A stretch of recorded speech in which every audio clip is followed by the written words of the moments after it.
The music bed.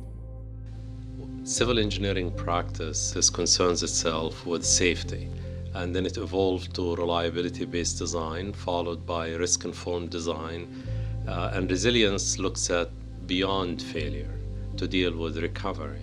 So it's really a natural extension of what civil engineers have been doing.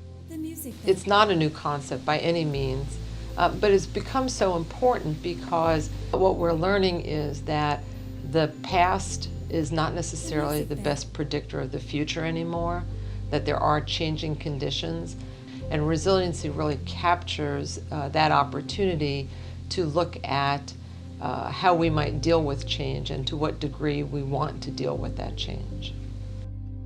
And that to me is a game changer in the whole engineering profession. You're not simply going back to the handbooks and doing the projects that you've done for ages. You're going to be working on new projects with new conditions and trying to figure out how do you build in things like robustness, adaptability, and resilience.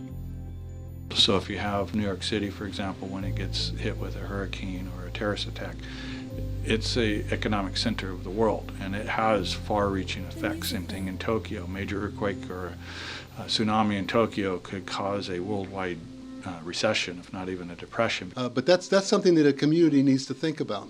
Often when we do cost-benefit analysis, we're thinking about one project.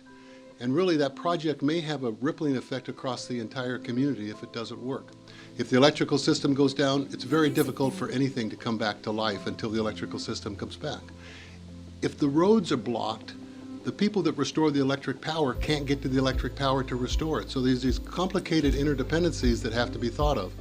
Versus what we've done as engineers for the last 100 years is make things bigger, make things centralized, but that's more vulnerable than having things distributed. You know, from a climate change standpoint, if you have smaller plants versus one large plant, you're better off and more resilient to changes that could occur, or a tornado or an electrical outage.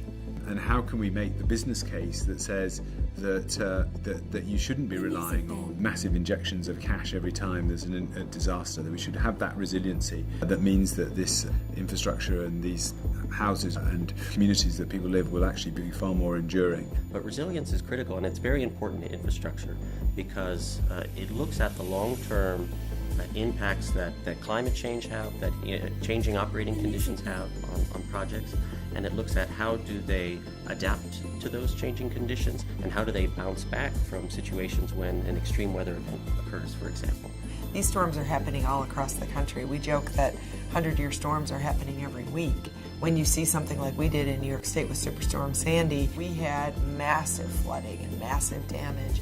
And so resiliency has really become a word that people are a lot more familiar with. We have to build infrastructure that can withstand the wet weather that we're getting, these massive storms.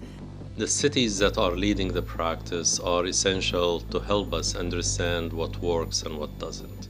Engineers cannot implement resilience alone. It takes a lot of people to undertake implementing a resilience program.